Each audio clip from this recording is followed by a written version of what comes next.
ये जो क्वेश्चन है क्लास 10th की साइंस की एनसीईआरटी के बुक के चैप्टर का नाम इलेक्ट्रिसिटी, उसी से रिलेटेड ये क्वेश्चन है।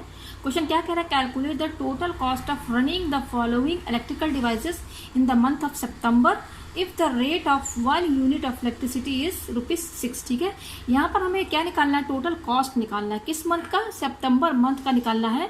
टोटल कॉस्ट किसका निकालना है कि कितना इलेक्ट्रिकल डिवाइसेस रन किया। ठीक है, यानी कि यहाँ जितना इलेक्ट्रिकल एनर्जी कंज्यूम हुआ है हमें उसी का टोटल कॉस्ट निकालना है। किस मंथ का, सितंबर मंथ का निकालना है। और यहाँ पर रेट क्या बता रहा है कि जो 1 यूनिट है इलेक्ट्रिसिटी का, 1 यूनिट कितने के बराबर, ₹6 के बराबर। मैं यहाँ लिख देती हूँ उसको कि जो 1 यूनिट है उसका कितना पैसा लिया जाता है, ₹6। ठीक है, तो ये 1 यूनिट का बता रहा है। हमें यहाँ सितंबर मंथ का टोटल इलेक्ट्रिकल एनर्जी जितना खर्च हो रहा है उसका हमें टोटल कॉस्ट निकालना। तो देखिए क्या बताया यहाँ पर कि इलेक्ट्रिकल हीटर है जिसका की पावर है 1000 वाट, जो कि 5 आवर्स डेली यूज होता है। यानी कि इलेक्ट्रिकल हीटर जो है, इलेक्ट्रिकल जो हीटर है वो एक दिन में कितना यूज होता है, 5 आवर्स। ठीक है, और इसका वाट कितना है, पावर 1000 वाट है। ठीक है, ये एक दिन का बता रहा है, एक दिन का। ठीक है, यहाँ मैंने लिख दिया 1 डेज का। ठीक है, तो यहाँ पर देखिए इलेक्ट्रिकल एनर्जी का जो फॉर्मूला होता है, इलेक्ट्रिकल एनर्जी वो होता है P/T। ठीक है, तो देखिए हीटर जो है 5 घंटा यूज होता है एक दिन में। ठीक है, तो एक दिन में 5 घंटा यूज होता है, तो इस केस में कितना इलेक्ट्रिकल हीटर जो है इलेक्ट्रिकल एनर्जी कितना खर्च कर रहा है, इलेक्ट्रिकल एनर्जी कितना कंज्यूम कर रहा है हीटर का, हम कैसे निकालेंगे। तो फॉर्मूला ये होता है P/T। और यहाँ पर देखिए P जो है हमारा वो वाट में है, तो सबसे पहले इसे जब हम E निकालते हैं तो ये हमारा यूनिट होना चाहिए किलोवाट आवर। इसका E का जो यूनिट होता है वो किलोवाट आवर होता है। तो सबसे पहले पावर जो इसको आपको किलोवाट में कन्वर्ट करना होगा। तो 1 किलोवाट जो होता है वो 1000 वाट के बराबर होता है। ठीक है, तो यहाँ पर देखिए जो 1000 वाट है इसको किलोवाट में कन्वर्ट करेंगे तो वो तो 1 किलोवाट के बराबर ही होगा। यानी कि इस केस में पावर जो है इसको किलोवाट में कन्वर्ट करेंगे तो ये तो 1 किलोवाट होगा। ठीक है, तो ये पावर हो गया। अच्छा, टाइम क्या है, टाइम दिया है 5 आवर। ठीक है, तो अब यहाँ पर हम यहाँ पर E निकालेंगे किसका, इलेक्ट्रिकल हीटर का। इलेक्ट्रिकल हीटर का जब E हम निकालेंगे तो वो क्या, P/T। P कितना है हमारा 1 और टाइम कितना है 5 है। ठीक है, तो ये हो जाएगा 5, और क्योंकि पावर हमारा किलोवाट है तो किलोवाट और टाइम कितना आवर में, तो ये होगा किलोवाट आवर। ये होगा इलेक्ट्रिकल एनर्जी किसका, हीटर का। यहाँ मैंने H लिख दिया। ये एक दिन का बता, अभी हम एक दिन का निकाल रहे हैं। ठीक है, अच्छा उसी एक दिन में इलेक्ट्रिकल रेफ्रिजरेटर कितना खर्च होता है, कितना चलता है, रन करता है 10 घंटा। 10 आवर्स जो है रेफ्रिजरेटर यूज किया जाता है डेली। ठीक है, 10 आवर्स, तो 10 आवर्स आपका इलेक्ट्रिकल रेफ्रिजरेटर यूज होता है। तो कितना इसमें इलेक्ट्रिकल एनर्जी कंज्यूम्ड होगी, तो इसमें भी यही फॉर्मूला यूज होगा E=P/T का। ठीक है, तो रेफ्रिजरेटर का यहाँ पर देखिए कितना वाट दिया हुआ है, P दिया हुआ है 4। देखिए यहाँ पर 400 वाट दिया हुआ है, तो मैं यहाँ लिख देती हूँ 400 वाट। ठीक है, और टाइम कितना दिया हुआ है, टाइम यहाँ दिया हुआ है 10 आवर। ठीक है, ये 10 घंटा चलता है, ये 10 आवर हो गया। तो यहाँ पर भी देखिए ये आपको किलोवाट आवर में आंसर आना चाहिए, यहाँ वाट में दिया हुआ तो इसको कन्वर्ट करना होगा। तो 1 किलोवाट कितने वाट के बराबर होता है, 1000 वाट के बराबर। तो यहाँ मैं लिख देती हूँ 1 किलोवाट जो होता है वो 1000 वाट के बराबर होता है। तो 1 वाट कितने के बराबर होगा, जस्ट ये 1000 इसके नीचे कर दीजिए तो ये किलोवाट के बराबर हो जाएगा।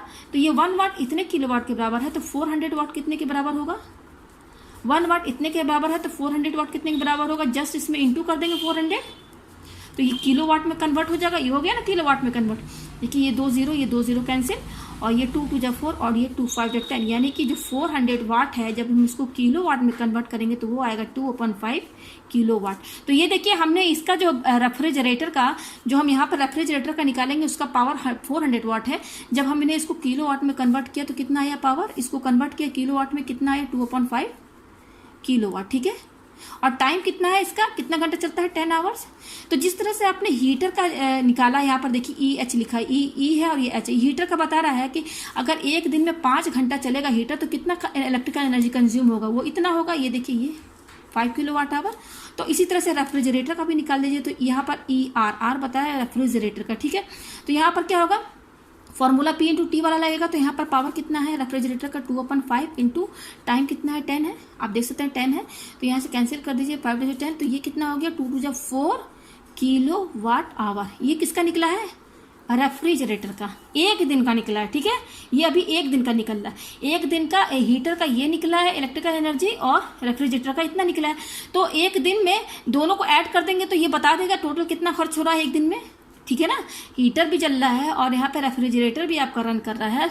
दोनों का हमने इलेक्ट्रिकल एनर्जी बता दिया कितना कंज्यूम हो रहा है। तो एक दिन में टोटल कितना होगा, एक दिन का जो होगा टोटल वो क्या होगा, दोनों को जोड़ दीजिए आप, EH प्लस ER, ये हमारा हीटर है, ये रेफ्रिजरेटर है। तो EH कितना आया हमारा 5 और E रेफ्रिजरेटर कितना आया 4, तो ये कितना हो जाएगा दोनों मिला करके 9 किलो वाट आवर। ये एक दिन का बता रहा है टोटल, यानी कि एक दिन में टोटल इलेक्ट्रिकल एनर्जी कितनी कंज्यूम हो रही है, 9 किलो वाट आवर एक दिन का। हमें यहाँ का क्या बताना है, सितंबर मंथ का। तो इस सितंबर मंथ कितने दिन का होता है, सितंबर मंथ जो होता है वो 30 डेज का होता है। तो वो एक दिन में कितना इलेक्ट्रिकल एनर्जी कंज्यूम हो रहा है, 9 किलो वाट आवर। तो 30 दिन का हमें, क्योंकि 30 दिन सितंबर का निकालना है, तो 30 दिन होता है सितंबर में, तो 30 दिन का कितना होगा, 30 × 9, यही तो होगा ना, 30 × 9, तो ये कितना हो जाएगा 270 किलो वाट आवर। ये कितना हो गया हमारा, ये हमारा 30 दिन का आ गया है, 30 दिन का इलेक्ट्रिकल एनर्जी आ गया है 270 किलो वाट आवर। ठीक है, अब हमें यहाँ पर क्या निकालना है, टोटल कॉस्ट।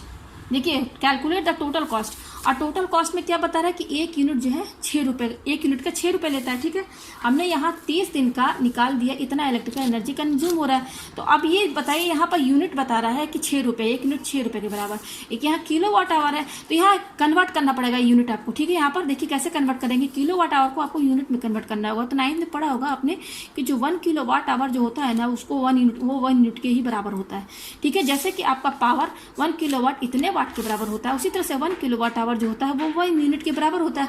तो फिर 270 किलो वाट आवर कितने यूनिट के बराबर होगा, तो जस्ट 270 यूनिट के ही बराबर होगा। यानी कहने का मतलब कि 30 दिन में इतना इलेक्ट्रिकल एनर्जी कंज्यूम होता है 270 किलो वाट आवर। और अगर उसको यूनिट में बोले तो हम कहेंगे कि ये एक महीने सितंबर में, इस सितंबर मंथ में इतना यूनिट जो है खर्च होता है, 270 यूनिट, इतना यूनिट खर्च होता है। ठीक है, तो अब कॉस्ट आप कैसे निकालेंगे, कॉस्ट आप कैसे निकालेंगे, क्योंकि यहाँ बता दिया है कि एक यूनिट का लेते हैं 6 रुपये, और सितंबर मंथ में कितना यूनिट खर्च हुआ है यहाँ मैंने निकाल दिया, वो कितना 270 यूनिट। तो 270 यूनिट कितने के बराबर होगा, एक यूनिट 6 रुपये के बराबर है, तो 270 यूनिट कितने के बराबर होगा, 270 × 6 कर दीजिए बस, तो टोटल कॉस्ट आ जाएगी हमारी। तो 0 6 7 42 का 2, ठीक है, और 6 12, तो और 12 और 4 60। यानी कि कहने का मतलब है कि 270 यूनिट सितंबर मंथ का अगर टोटल कॉस्ट निकलेगा तो वो निकलेगा 1620 रुपये। तो मुझे उम्मीद है आपको ये क्वेश्चन अच्छे से समझ में आ गया।